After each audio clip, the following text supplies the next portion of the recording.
আজকে আপনারা জানেন যে বাইরের এই নির্বাচন এবং নির্বাচন তফসিলকে চ্যালেঞ্জ করে একাধিক রিট পিটিশন দায়ের হয়েছিল মহামান্য হাইকোর্টে।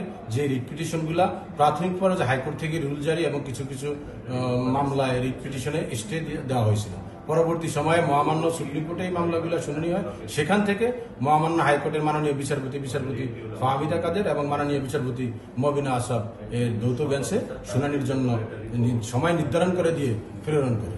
তা আজকে দীর্ঘদিন ধরে কিন্তু এই সবগুলা রিট পিটিশন আমাদের যে পিটিশনার ছিল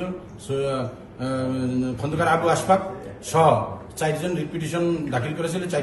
এই চারটি রিট পিটিশন শুনানি আজকে চূড়ান্ত শুনানি জাজমেন্টের দিন নির্ধারিত ছিল।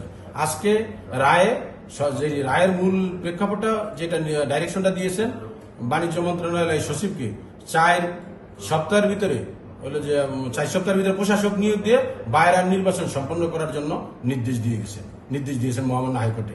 আজকে এই আদেশের ফলে দীর্ঘদিন যে বাইরের নির্বাচন নিয়ে জটিলতা ছিল সেটা দূর হলো। আমি মনে করি বাণিজ্য মন্ত্রণালয়ের সচিব সহ অন্যান্য যা কর্তৃপক্ষ রয়েছে তারা দ্রুত সময়ের ভিতরে এই মহামান্য হাইকোর্টের আদেশ প্রতি লক্ষ্য রেখে বাইরের নির্বাচন সম্পন্ন করবে।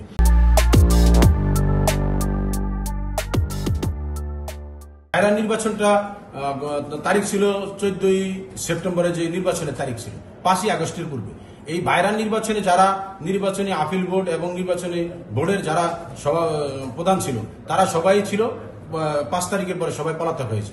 পলাতকের হওয়ার কারণে নির্বাচনী আপিল বোর্ড এবং নির্বাচন তো হওয়া কঠিন হয়ে যায়। পরবর্তী সময়ে যারা পালিয়ে গেছে তাদের একটা অংশ এই নির্বাচনটাকে তাদের মন গড়া তাদের পছন্দের লোকজনকে নির্বাচিত করার জন্য বারবারই সময় ক্ষেপণ করে টাইম বৃদ্ধি করেছিল। পরবর্তী সময় আর একটা এখানে মুখ্য বিষয় যেটা ছিল 500 জন ভোটার তালিকা বাদ দিয়েছে ভোটার থেকে, এবং এক্সিকিউটিভ কমিটি 11 জন পদত্যাগ করেছে। তাহলে 11 জন পদত্যাগ করা কোর্ট কিন্তু আজকে এগুলাই নিয়েছে আমলে যে 500 জন ভোটার হইতে পারে নাই। তারপরে যারা নির্বাচনী আপিল বোর্ডে ছিল নির্বাচনী বোর্ডে ছিল তারা পালিয়ে গিয়েছে। তাহলে নির্বাচনটা হয় কিভাবে?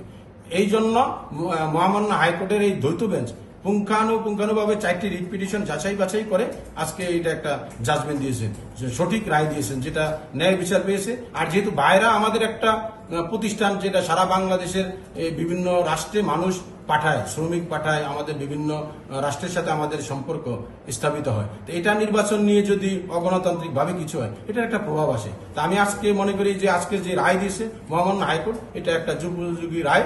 এই রায়ের মাধ্যমে বাইরের মান মর্যাদা বৃদ্ধি হবে এবং নির্বাচন সঠিক সময়ে সম্পন্ন হবে। 4 সপ্তাহের ভিতরে যেহেতু আদেশ দিচ্ছে 4 সপ্তাহের ভিতরে নির্বাচন করতে হবে।